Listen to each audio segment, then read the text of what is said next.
Well, this is both kind of funny and ironic. Brook Gaming community and event sponsorships. Brook has invested millions back into the industry to support its vendors, players through sponsoring its own large events, as well as provided prizes for various events worldwide. However, they haven't invested millions getting a license or working out some type of agreement with Microsoft. Huh?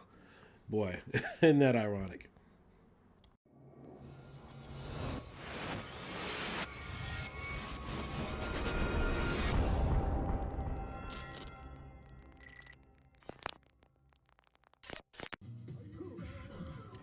Welcome back to the channel, everyone. I am kiodiekin, and today I have an update for you in regards to the Brooks gaming adapter, and of course, other non-affiliated controllers not working right or working with Xbox with Microsoft. So, if you guys remember, a few weeks ago, Microsoft released an update or an announcement stating that in the month of November, they would be limiting access to their gaming controllers to authorized resellers that carry the official logos and whatnot that would work directly with their consoles. Now, Sony could do the same thing. Nintendo can do the same thing as well. However, we have not gotten any announcements from that. But particularly one of the communities largely affected by this has been the Brooks gaming community, FGC. Now, if you guys are familiar with the fighting game community, a lot of gamers use fight sticks. They don't want to buy another $200, $300 controller that they're already comfortable with. They want to use it on whatever device they want to use it on.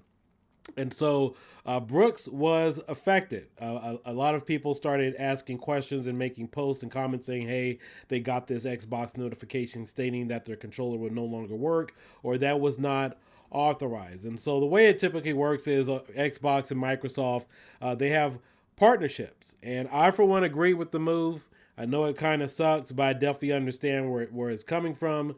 But Brooks and all these other affiliate gaming companies should have put it in writing that people weren't buying or that they were not sponsored or licensed to work. And if there were any changes on the Microsoft system or any gaming console, that it would be subject to change at the company's convenience. And that's true because you have many companies like, let's say, Logitech, Ori, and whatnot. They make controllers and fight sticks, and they're authorized. They're authorized to work. And that would really seem fair for them to do everything that they're supposed to do, and other companies could come along and not get an official license, especially if Brooks has been around for longer than 10 years and they haven't gotten any type of license or agreement deal, and they sponsor fighting game tournaments. But at any rate, came across something I've been working on for the past several months, and one of the things, you guys know I work with the Titan 2 adapters, Cronuszen, Cronus Max, and I have something called an SJ at JX game controller encoder. It is a do-it-yourself arcade joystick button gamepad code board. It has JST plugs on there. And what this device allows you to do is connect your fight stick, primarily because they use JST connectors, directly to this particular board. And it feeds directly into your Xbox 360, your Switch, your PlayStation, your PC, Raspberry Pi, Android. It should also work for the PlayStation 4 because I know the decryption method isn't really too substantial unless they've recently updated it. And then, of course, also if you use this in conjunction with your B-Loader U5, it should work. Now, this particular adapter, I meant to do a review on it several months ago. I gave it away to somebody else. I haven't had a chance to really go through and edit that video because I was doing my firework thing, whatever. But this is a authentic adapter. Now, typically, if you guys are familiar with the Titan 2, the Cronus Max, you have to use your PlayStation controller or your Xbox controller to authenticate. And then after the authentication, you can use whatever controller you want, plug it in there, and then it works directly as a pass-through device with your current game console. With this particular device, I was planning on using it with my arcade cabinet that I got from Micro Center, and it doesn't require any authentication. It works directly with the Xbox, directly feeding it in to the console with no authorization required. Now, I'm about 40% sure that this device would work and it should work. I'm 40% sure. Now I know it did not authorize or even work with the Cronuszen. Obviously, it's probably using a different HID or PID for the arcade controller. However, it was really surprising to know that it worked directly with the Xbox 360 without any type of authentication or decryption method. The device retails or sells for about $24.99. I came across this again because I wanted to use my arcade Zimo encoder board, which isn't authentic or whatever. But please keep in mind, again, I'm not 100% sure. This should be a workaround fix. If you have a Fight Stick, you should be able to hook in all the connections directly to this. Nobody would even be the wiser. And then plug this in directly into your PlayStation 4, your Xbox, Xbox 360. Now, I do want to say on eBay, there is a notification where it says, warning, this product may not be compatible with Xbox One, Series X, Xbox Series X, due to console of an Xbox software update. And that is true. And that's one of the things I can respect about this company. I don't know if they're affiliated. I don't know if that was something they put on there that's selling this on Amazon, or if this was something Amazon made them do. But I went to the Brooks Gaming Adapter page, and they also put some new updates on there, which is something they should have put on there when selling these devices, is to let you know of all the future potentials that could even go on as far as services rendering their devices useless. And what's also interesting is that Brooks Gaming, they made a comment on Twitter a few weeks ago.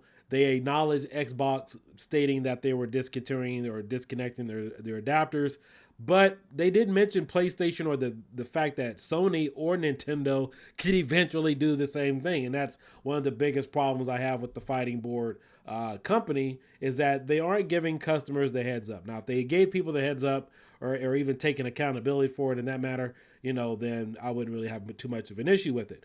But there are other people that are still currently using some of their Brooks devices. They haven't had issues. Some people have. So hopefully that's not something that's hit or miss, and that maybe Microsoft is slowly going through their system, rolling out updates to render them all useless. But again, this SJJX game controller encoder should work, or it may work. So this is an Apple opportunity. If you guys do have an expensive Fight Stick, you want to use it for competitions, whatever, this may be a potential workaround. And so wanted to share this with you guys because I do a lot of modding, testing. The initial purpose of this was for me to use this and also see if I could get Xbox trackballs working with my Xbox 360 and Xbox games, because those systems never liked any form of trackballs or mice. I tried to use it with Centipede. If you guys have Xbox games with Centipede. So that was the only other workaround. So unfortunately, I never got that to work. It's really cool out of the box. It works directly with your Xbox 360, your Xbox right out of the box. They do have a switcher mode on there where you can switch back and forth to PlayStation 4, PC, those kind of things. But I know primarily most of you want to use this for like PlayStation 4, Xbox, and Xbox One, and of course PS5. So if you are looking for a gaming adapter, please also check out my other video with the B Savior U5, which is a pass-through device which will work with zero, I think it's zero or either 1 millisecond or zero latency with that gaming adapter. I know Brooks Gaming says that they have low latency, but I haven't actually seen what that latency is in terms of gameplay. It says, well, what's low latency then? 1 millisecond, 2, 3, 4, 5, 6. Like, who determines what's low latency? But anyway, wanted to make this video for you guys in regards to this, in case some of you are looking for workarounds for your Fight Stick.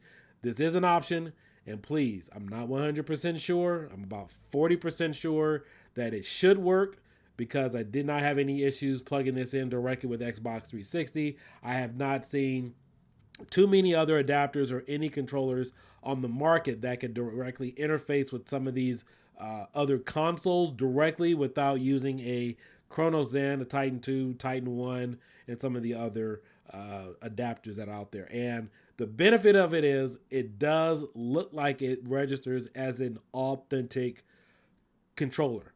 So there's not too many videos on this.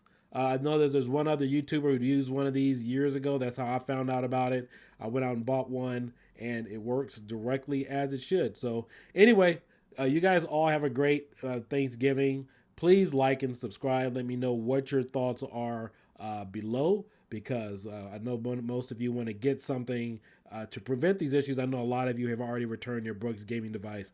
And like I've said, they should have bought a license a long time ago or worked out some type of agreement deal, especially if they're having sponsored events working with companies like Capcom and whatever. But it's atrocious. Shouldn't happen, but it is what it is. I'll catch you guys later. You guys all have a great night. Peace out. Bye-bye.